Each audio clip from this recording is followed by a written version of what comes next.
दोस्तों, BRICS summit से ठीक पहले भारत ने अरुणाचल प्रदेश का आधिकारिक यानी ऑफिशियल नक्शा अपडेट कर दिया है। और सिर्फ अपडेट नहीं किया बल्कि 1962 के भारत चीन युद्ध से जुड़े कई संवेदनशील और रणनीतिक जगहों को साफ साफ अंकित भी कर दिया है। ये कोई साधारण नक्शा बदलाव नहीं है दोस्तों, ये चीन को साफ साफ संदेश दिया गया है कि अरुणाचल प्रदेश भारत का अभिन्न अंग है और हम अपनी जमीन पर किसी भी तरह का समझौता बर्दाश्त नहीं करने वाले हैं। आज इस वीडियो में समझेंगे क्या क्या बदला है मैप में, क्यों अभी ये कदम उठाया गया और ब्रिक्स समिट से इसका क्या कनेक्शन माना जा रहा है। सबसे पहले आपको बताते हैं हुआ क्या है, मेन न्यूज़ क्या है। केंद्र सरकार और अरुणाचल प्रदेश सरकार ने मिलकर सर्वे ऑफ इंडिया के ऑफिशियल नक्शे पर 27 जगहों और भौगोलिक फीचर्स को स्टैंडर्ड नामों के साथ फॉर्मली आइडेंटिफाई किया है। इनमें शामिल क्या है? 4 पहाड़ी दर्रे, डजोला, रिजाला, पुकुरला और सबसे इंपॉर्टेंट ठगला, एक ऊंचाई वाली झील शंभू सरोवर, एक युद्ध स्मारक शेरे थापा मेमोरियल और 21 अन्य जगहें जैसे लोंगजू, माजा, बिसा, जसवंतगढ़, जयरामपुर, सुनपुरा, कमलांगर नगर आदि। ये जगह पहले सैन्य नक्शों पर तो थी, लेकिन अब इन्हें आम जनता के लिए आधिकारिक यानी official survey of India map पर लाया गया है। मकसद साफ है दोस्तों, सही पहचान और लोगों में जागरूकता।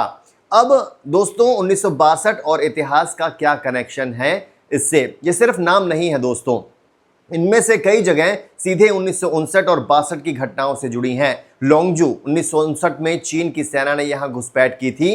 ये भारत चीन सीमा विवाद के सबसे शुरुआती फ्लैश पॉइंट्स में से एक था। आज भी लोंगजू, बीसा और माजा जैसे इलाके चीन के कब्जे में बताए जाते हैं, लेकिन भारत इन्हें अपना क्षेत्र मानता है और अब आधिकारिक नक्शे पर अंकित भी कर दिया गया है। ठगला 1962 के युद्ध की शुरुआत में सबसे इंपॉर्टेंट दर्रों में से एक है ये। यहाँ ही शुरुआती लड़ाइयाँ हुई थी दोस्तों। जसवंतगढ़, जहाँ राइफलमैन जसवंत सिंह रावत ने 72 घंटे तक अकेले चीनी सेना का मुकाबला किया था। और शेरे थापा मेमोरियल, हवलदार शेरे थापा की याद में, जिन्होंने सुबानसिरी वैली में चीनी सेना को 72 घंटे तक रोक रखा था। यहाँ तक कि दुश्मन ने भी उनकी बहादुरी को सलाम किया था। इन जगहों को नक्शे पर लाना सिर्फ कार्टोग्राफी नहीं है, बल्कि इतिहास और संप्रभुता का दावा किया गया है। अब चीन की नाम बदलने की कोशिश क्या थी और भारत का जवाब क्या दिया गया था? दोस्तों, चीन बार बार अरुणाचल प्रदेश को जैंगनन या साउथ तिब्बत कहकर जगहों के नए नए चीनी नाम घोषित करता रहा है। 2017 से लेकर अप्रैल 2026 तक कई लिस्ट जारी कर चुका है।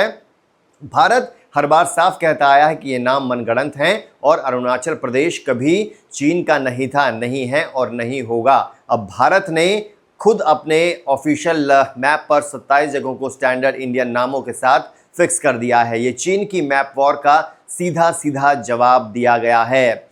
दोस्तों, ये ब्रिक्स समिट के लिए इंपॉर्टेंट क्यों है, टाइमिंग क्यों है ये? और सबसे बड़ा सवाल क्यों अब? क्योंकि 12-13 सितंबर 2026 को नई दिल्ली में ब्रिक्स समिट हो रहा है और चीनी राष्ट्रपति शी जिनपिंग के आने की उम्मीद है। ये उनकी लगभग 7 साल बाद भारत यात्रा होगी, गलवान के बाद पहली बार। ऐसे समय में जब दोनों देश रिश्ते सुधारने की कोशिश कर रहे हैं, भारत ने साफ साफ कर दिया है कि सीमा विवाद पर कोई भी समझौता नहीं बर्दाश्त होगा। नक्शे पर अपनी पोजीशन मजबूत कर ली है। ये सिग्नल है कि डायलॉग तो होगा, लेकिन अरुणाचल पर भारत का रुख एकदम साफ और अटल रहेगा।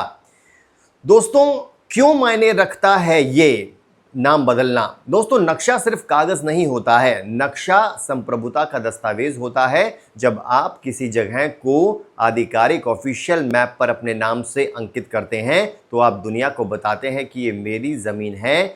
ये कदम जनता में जागरूकता बढ़ाएगा, चीन की नाम बदलने की कोशिशों को काउंटर करेगा और आने वाले समय में सीमा वार्ताओं में भारत की पोजीशन मजबूत करेगा। ये थी पूरी कहानी ब्रिक्स समिट से पहले भारत का मजबूत और साफ साफ संदेश।